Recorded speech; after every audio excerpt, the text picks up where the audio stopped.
Herkese merhaba. Merhaba, nasılsınız? Evet, şimdi tabii öncelikle TEDx'e çok teşekkür etmek istiyorum. Çünkü bilardo gibi ya da başka bütün sporlarda olduğu gibi Türkiye'de bazı sporlar geri plana itiliyor. Ama burada en azından hem sporu, işte bu aksilik oldu. Hem sporumu hem de orada geçen o süreci anlatmam için bana bu fırsatı verdikleri için teşekkür ediyorum öncelikle TEDx'e. Benim hikayemi biraz aslında komik anlatacağım, öyle söyleyeyim. Ben 16 yaşında bilardo ile tanıştım. O güne kadar işte okulunda derslerini çalışan, hayatı gayet güzel giden falan bir adamdım. Ki işte bir talihsiz bir kazayla anne babamı kaybettim 14 yaşında. Sonra okul hayatım biraz dağıldı. Fakat derken bilardo benim kurtarıcım oldu. Neden derseniz bizim ülkemizde pek de hani cimri olduğumuz bir konudan dolayı takdir etmeyi ve sevgi göstermeyi biz pek bilmiyoruz. Ama bilardo masasının başında koşulsuz bir takdir ve sevgi vardı. Ben ilk bilardo oynamaya gittiğimde topa vurdum ve etraftakiler dedi ki aferin. Çünkü ben enteresan bir şey yapıyordum, yani bir topa vurabildim. Çocuktum çünkü. Derken işte biraz daha kafamı yormaya başladım o işe. Bir anda ilerletmeye başladım. Yani etrafımda Adapazarı'nda oynayanlardan daha iyi oynamaya başladım ve koşulsuz bir takdir ve sevgi gösterisine maruz kaldım. Bu tabii bizim sporun yapısıyla çok ilgili bir şeydi. Bir anda okulu falan unutmaya başladım ben. Varsa yoksa bilardo. Ve 17 yaşında hikaye başladı. Ben tabii ne yaptığımı çok bilmiyordum. Sadece o 2.84'e 1.42'lik alan içerisinde bütün gözlemlediğim şeyleri birbirine bağlayıp daha iyisini yapmaya çalışıyordum. Her geçen gün daha iyisini yapmaya çalışıyordum. Çok da çalışkan bir insandım. Derken bir arkadaşım dedi ki bana, Tezcan Şen, hiç unutmuyorum. Ya Semih dedi, sen çok acayip oynuyorsun dedi. İstanbul'da bir şampiyona yapılıyor. Gel dedi oraya gir. O zaman federasyon falan yok. Yani bilardo oynayana hani biraz da böyle hani kötü gözle bakılıyor, öyle söyleyeyim. Yani bir ünün peşinden koşmadık orada ya da o işte para var falan yok. Sadece sevmek. Derken gittik biz İstanbul Şampiyonası'na. Adapazarı'nda bir marangoz abimiz vardı. Bana bir ıstaka yapmıştı tornada.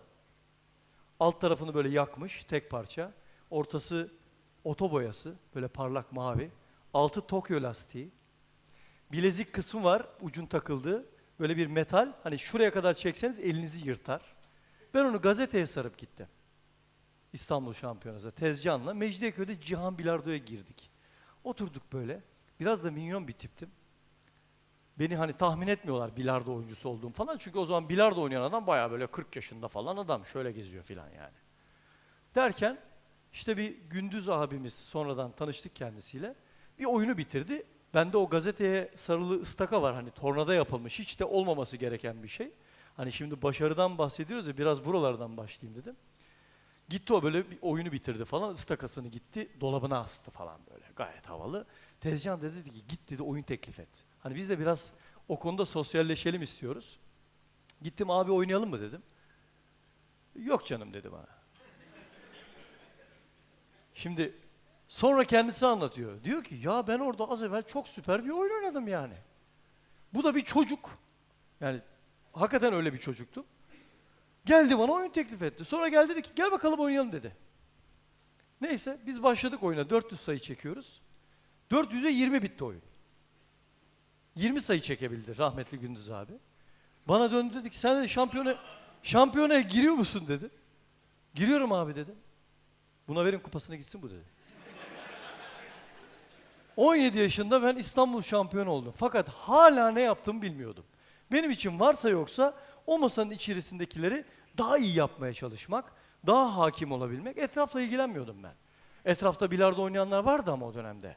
İşte matbaacı Bekir, manifaturacı Kemal. Hani ben böyle tıfıl bir tip. Onlar şöyle oynuyor yani. Falan. Hani bir şey var ama sayı yok. Yani ortada bir skor yok. Ben işin ben işin o tarafıyla pek ilgilenmedim. Benim derdim daha iyi, daha çok hakimiyet kurayım. Hatta bununla ilgili sonra bir anekdot oldu. Geçen gün kulüpte bir abimiz geldi. Yeni başladı o da bilardoya. Dedi ki Semih'ciğim dedi, ben dedi çok güzel oynuyorum ama dedi sayı alamıyorum. Aynen bu anlayışla bilardo oynanıyordu o zaman. Yani görüntü güzel, tamam, gerisi önemli değil. Ve ben 17 yaşında İstanbul şampiyonu oldum. Tabii ailede abimler falan istemiyordu benim bilardo oynamamı. Hatta abim endüstri meslek lisesi imtihanlarına soktu beni. Oğlum gir dedi, bir baltaya sap ol dedi. Ben az daha sap oluyordum. Vazgeçtim sonra, dedim ben bilardo oynayacağım. Hani hep kötü bir şeydir ya. Herkes çocuğu doktor olsun, mühendis olsun ister. Kim heykeltıraş olacak be abi? Yani biri de heykeltıraş olacak, biri de hayalinin peşinden gidecek. Ben bu işi yapmak istedim ki iş değildi ben yaptığım zaman. Kahveci muamelesi yapıyorlardı bana. O zaman tabii ismi almış yürümüş. Hani Semih Saygıner falan, böyle acayip oynuyorum filan. Ama tip bu. Böyle bir tıfıl bir tip. Diyarbakır'a gittik işte, 83 senesi, 19 yaşındayım. Şimdi bir beklenti var tabii. Girmişiz salonda, oynuyorum ben böyle milletle falan. Mesela orada Diyarbakır'da o zaman 5 sayı üst üste çeken böyle yürüyor çarşıda falan. Ben 1000 çekiyorum filan. Böyle bir tipim. Şimdi tabii salona giriyorlar, beklenti yüksek ya. Böyle yapıyor yanındakine. Bu mu lan diyor. Hani benden beklemiyorlar böyle bir şey. Çünkü tıfıl bir adamım. Derken ben yavaş yavaş işte ülkeyi gezmeye başladım. Baktım ki ya ben hakikaten çok ilerletiyorum.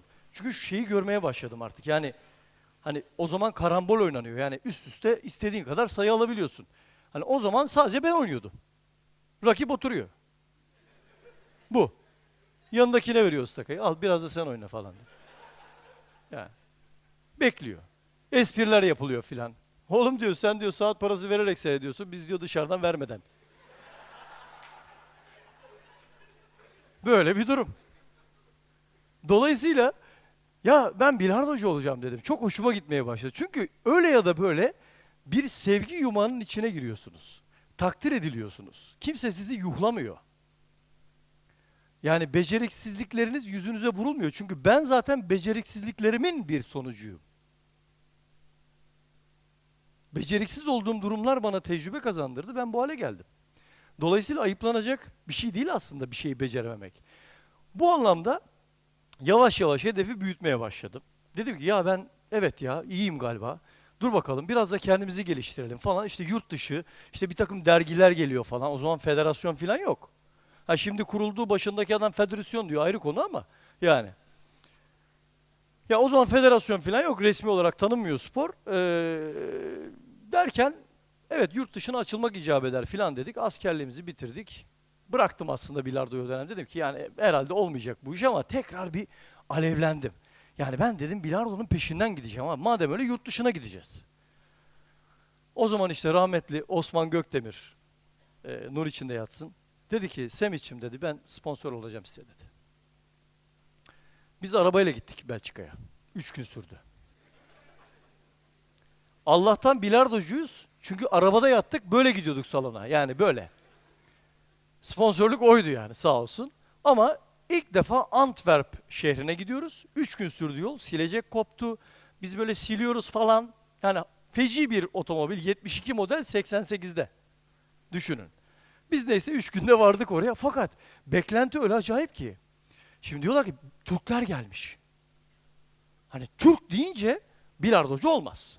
Hani güreş olur, boks olur falan, böyle bir şey falan ama hani böyle papyon takacak böyle falan olmaz. Beklenti şöyle, bir turnuva varmış burada baba falan. Hani öyle bekliyorlar bizi. Bizi şeyde karşıladılar, otoparkta. Böyle bakıyor adam. Ya bu bayağı adam bunlar. Hani Türkler gelmiş falan. Neyse ben en ilk turunda İsveçli bir adamla karşılaştım. Adamdan iyiyim. Ama gözünde büyütüyorsun ya böyle, işte Avrupalı oğlum iyidir ya. Hani falan. Yenildim ben. İlk turda veda ettim. Bütün hayaller suya düştü. Hani tabiri yerindeyse. Crispin diye bir İsveçliye. Hala hava atıyormuş İsveç'te. Bir kere oynadık ha. Ben onu yendim, konuşmasın fazla diye. Neyse. Sonra tabii bu bende çok iz yarattı. Yani dedim ya ben gelişmem lazım. Yani bir iletişim kuramıyorum insanlarla. Bir şey söylüyor. Thank you falan diyorsun. Neye thank you diyorsun? O da belli değil. Derken dedim İngilizce kursuna yazılacağım ben. Hani gittim, parayı da verdim, yazıldım falan kursa. 3 ders sonra ayrıldım. Kimse kusura bakmasın abi. Hala ben öbürlerini bekliyorum. Adam hala 1, 2, 3, 4, 5 diyor. Ya benim vaktim yok kardeşim. Hızlı öğreneceğim ben dedim. Kendim öğreneceğim dedim. Kendi kendime geliştirdim. İngilizcemi. İletişim kurmaya başladım. Derken bir baktım ki adamlarla konuşuyorum. Aa benim gibi adam. Dedim ben bunları yenerim. Hani Avrupalı ya, gözünde büyütüyorsun ya. Ama iletişim kurunca o bir anda düşüyor. Gözünde büyütmemeye başlıyorsun artık. Benim gibi bir insan diyorsun. Ve o arada tabii hani konumuz bu ya. Oyunu kim kazanır? İşte oyunu çok çalışan kazanır abi. Hani yetenekliyim ben falan filan, imkanlarım var falan öyle değil. Çok çalışan kazanıyor abi oyunu.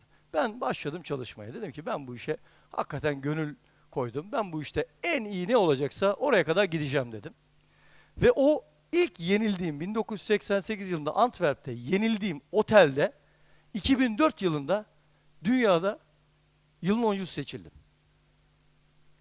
Çok önemli bir şeydi. Çünkü bir Türk olarak Avrupa'nın göbeğinde öyle önemli bir kitlenin önünde dünyada yılın bilardo oyuncusu seçilmek hakikaten çok gurur vericiydi. Ama böbürlenmiyorum. Gurur duyuyorum. Öyle hakkım olduğunu düşünüyorum. Ve o gün hakikaten çok enteresan duygulara kapıldım. Konuşamadım. Yani dile getiremedim duygularımı çünkü aynı yerdeydi benim hikayemin başlangıcı. Çok enteresandı. 88-2004, 16 sene sonra. Ama bu arada tabii neler yaşandı? Yani ben kariyerimin, başarımın kenarına şu kelimeyi koymayı çok seviyorum. Rağmen. Rağmen. Her şeye rağmen. Çünkü hani bir destek verseler var ya falan. Öyle bir şey değil o. Destekle falan olmuyor yani. İnsan önce isteyecek. Hayalinin peşinden gidecek. Ben vallahi ünlü olmaya falan çalışmadım. Yani ben kendimi ünlü falan diye de saymıyorum yani. Ben bir iş başardım. Televizyonda gösterilebildiği için o işte insanlar beni tanıyor.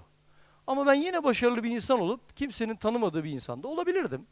Ki örnekleri var. İşte bir sürü kimyagerler var mesela falan. Tanımıyoruz ama bizim bugün sağlıklı yaşamamızı sağlıyorlar. Biraz böyle baktım aslında yıllar yılı. Ve o yüzdendir ki benim başka yönlerimde insanlar bilmediler. Çünkü hep televizyona çıktım ben. Hep işte bir ciddi sporumu yaptım. Ama dediler ki ya Semih sen bayağı gülüyormuşsun falan. Güleceğim de maçta nasıl güleyim baba ben sana? Yani böyle dünya şampiyonası oynuyorsun falan. Yani sinir, stres her şey var. Leyla. Yani olmaz yani. Dolayısıyla da işte bugünlere kadar geldi. Şimdi geldim size hikayelerimi anlatıyorum. Çok enteresan şeyler yaşadım. Örnekse hani niye rağmen dedim. Örnekse bu arada saati nasıl takip ediyoruz? Evet. Bitmiş. Teşekkür ediyorum falan. Neyse.